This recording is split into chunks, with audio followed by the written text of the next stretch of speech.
بسم اللہ الرحمن الرحیم۔ الصلاۃ والسلام علیک یا رسول اللہ وعلی آلک و صحابک یا حبیب اللہ۔ اللہم صلی علی محمد و آل محمد۔ ماہ رجب کے بارے میں اس کے اندر نماز و روزہ، نوافل، صدقہ اور خیرات کرنا بہت بڑی نیکی اور فضیلت ہے۔ حضرت علی رضی اللہ تعالیٰ عنہ سے کسی نے پوچھا کہ لیلۃ القدر یا شب قدر کیا ہے، تو آپ نے فرمایا کہ بندہ اگر اللہ کا بندہ ہو تو اس کے لیے ہر لیلۃ القدر ہے، ہر شب شب قدر ہے۔ تو بات یہ ہے کہ اگر پورا سال بندہ ابدیت میں نہیں گزار سکتا تو یہ جو اللہ تبارک و تعالیٰ نے ہر مہینے کے لحاظ سے چند لمحات، چند راتیں، چند گھڑیاں، چند ساعتیں بخشش کی ہیں، ان سے فائدہ اٹھایا جائے۔ جمعے کے دن ایک ساعت ہوتی ہے جس کے اندر اللہ تبارک و تعالیٰ ہر دعا کو قبول فرماتا ہے۔ اسی طرح رات کا پچھلا پہر، پچھلی راتی رحمت رب دی کرے بلند آوازہ، وہ ہر رات آسمان دنیا پر آ کر یہ ارشاد فرماتا ہے کوئی بخشش طلب کرنے والا میں اس کو بخش دوں، ہے کوئی مجھ سے مانگنے والا میں اسے عطا کر دوں۔ تو اس لیے یہ جو چند لمحات برکت والے ساتھ تعظیم و تکریم کے ساتھ، عطایا اور عنایات کے ساتھ اللہ تبارک و تعالی تحفے کے طور پر دیتا ہے، تو اس کو لے لینا چاہیے۔ فرشتوں نے ایک نماز کا نام رکھا ہے نماز لیلۃ الرغائب۔ رغائب رغیبہ کی جمع ہے، جس کا مطلب ہے عطائے کثیرہ، بے شمار عنایتیں، بے شمار عطائیں اللہ کی طرف سے تحفے کے طور پر۔ یہ رات رجب کے پہلی جمعرات اور جمعے کے درمیان کی شب ہے، یعنی ادھر جمعرات ہو اور دوسرے دن جمعہ ہو، اس کے درمیان کی جو شب ہے۔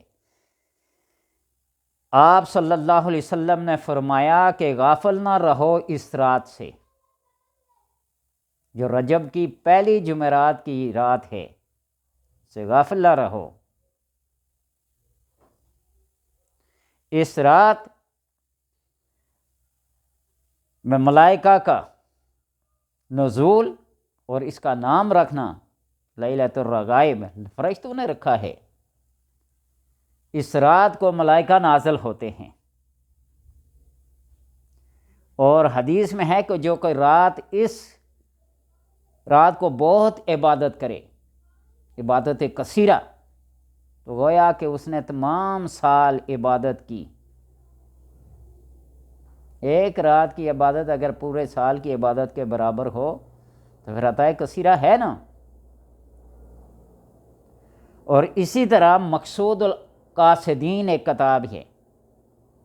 اس میں ہے کہ جو کوئی لیلۃ الرغائب میں بعد نماز مغرب کے، یہ جو کل پرسوں آنے والی جمعرات ہے، اس جمعرات کو مغرب کے بعد 12 رکعت پڑھے اور ہر رکعت میں سورہ فاتحہ کے بعد سورہ قدر انا انزلناہ فی لیلۃ القدر 3 بار اور سورہ اخلاص 12 بار پڑھ کر سلام پھیرے مغرب کے بعد۔ جمعرات کو مغرب کے بعد 12 رکعت پڑھے اور ہر رکعت میں سورہ فاتحہ کے بعد سورہ قدر انا انزلناہ فی لیلۃ القدر 3 بار اور سورہ اخلاص قل ھو اللہ احد 12 بار پڑھے، اور سلام پھیر کر 70 بار اس درود پاک کو پڑھے، 70 ٹائم اس درود کو پڑھے، 70 ٹائم۔ اللہم صلی علی محمد النبی الامی و آلہ و صحابہ، اس درود پاک کو پڑھے، اور پھر سجدے میں جا کر درود پاک پڑھ کر پھر سجدے میں جا کر 70 بار کہے سبوح قدوس ربنا و رب الملائکۃ والروح، سبوح قدوس ربنا و رب الملائکۃ والروح،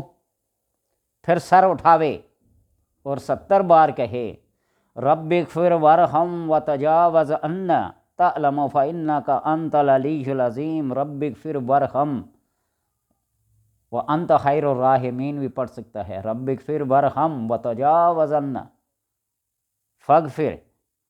وارحم وتجاوز عما تعمل فإنک انت العلی العظیم۔ پھر دوسرے سجدے میں بھی جا کر یہ دعائے مذکورہ 70 بار اور سر کو اٹھا کر 70 بار درود پاک پڑھے۔ یہ سجدے جو کرنے ہیں یہ قیام کے بغیر قعود اور سجود، یعنی قعدہ نہیں کرنا ہے، قیام نہیں کرنا ہے، رکوع نہیں کرنا ہے، یہ سلام پھرنے کے بعد کے سجدے ہیں، صرف سجدے 70 بار اللہ صلی علی محمد نبی الامی وآلہ پڑھ کر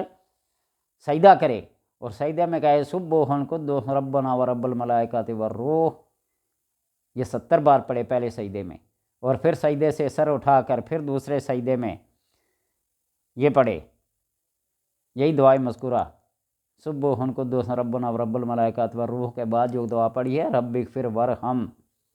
وتجاوز عما تعمل فإنک انت العلی العظیم پڑھے، اور پھر سر اٹھا کر 70 بار درود پاک پڑھے، سجدے سے سر اٹھا کر 70 بار درود شریف پڑھے، اللہ تبارک و تعالیٰ سے اپنی حاجت مانگے، اور جو دعا مانگے اس دعا کو شرف قبولیت ملے گا اور گناہ اس کے مٹ جائیں گے، نیکیاں بڑھیں گی۔ یہ بڑی فضیلت اور بڑی عظمت والی نماز ہے۔ اگر نیکیوں میں اضافہ کرنا ہے، گناہوں کو مٹانا ہے،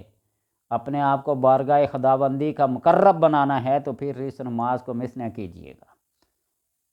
جس نماز کا نام فرشتوں نے، جس رات کا نام فرشتوں نے رکھا ہو، ظاہر ہے انہوں نے کوئی کمال دیکھا ہوگا، اس لیے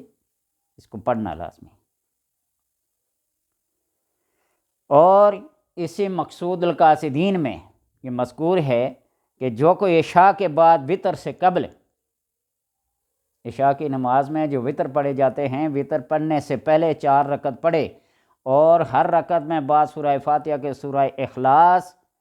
پڑھے 100 بار سورہ اخلاص پڑھے تو اس کو 700 حج کا ثواب ملے گا، 700 حج کا۔ ایک بات ہے، یہ 700 حج 100 سال کی عبادت، 1 سال کی عبادت کا ثواب ملے یا نہ ملے، لیکن چند لمحے، مختصر سا ٹائم جو اللہ کی یاد میں گزر جائے اور اللہ تبارک و تعالیٰ اس کو شرف قبولیت بخش دے تو پھر یہ سمجھیں کہ کائنات کی سب سے عظیم نعمت اس بندے کے مقدر میں، اس کے نامہ اعمال میں لکھی جا چکی ہے۔ ان اللہ لا یضیع اجر المحسنین، اللہ تبارک و تعالیٰ احسان کرنے والوں کے احسان کو ضائع نہیں کرتا، نیکی کرنے والوں کی نیکی کو ضائع نہیں کرتا، تو اس لیے 700 حج کا ثواب ملے یا نہ ملے۔ لیکن مذکورہ کتاب نے یہ ذکر کیا ہے، مقصود القاصدین نے، یہ ایسا ہے لیلۃ الرغائب میں، ایسا ہے، مختلف طریقے ہیں۔ مغرب کے بعد 12 رکعت، عشاء کے وطر پڑھنے سے پہلے 4 رکعت، اور ہر رکعت میں سورہ فاتحہ کے بعد 100 دفعہ یعنی 400 دفعہ آپ نے سورہ اخلاص پڑھنی ہے، اور 400 دفعہ سورہ اخلاص میں آپ کا اگر 1 گھنٹہ بھی لگ جائے، 45 منٹ بھی لگ جائے، 700 حج کا ثواب مل جائے تو کون سا مہنگا سودا ہے۔ اللہ تبارک و تعالیٰ سے دعا ہے کہ ہر بندے کو اس کا ثواب، اس کی توفیق عطا فرمائے۔ اور جو کوئی صبح ہوتے ہی 2 رکعت پڑھے اور ہر رکعت میں بعد سورہ فاتحہ کے سورہ اخلاص 11 بار پڑھے تو گویا کہ اس نے 1000 برس عبادت کی ہے، 1000 برس عبادت کی ہے۔ اللہ تبارک و تعالیٰ سے دعا ہے کہ ہمیں سلف صالحین کی، انبیاء اولیاء کی تعلیمات پر عمل کرنے کی توفیق عطا فرمائے، اور جو کچھ بزرگان نے لکھا ہے اس پر عمل کر کے ہمیں نامہ اعمال کو اللہ تبارک و تعالیٰ کی بارگاہ میں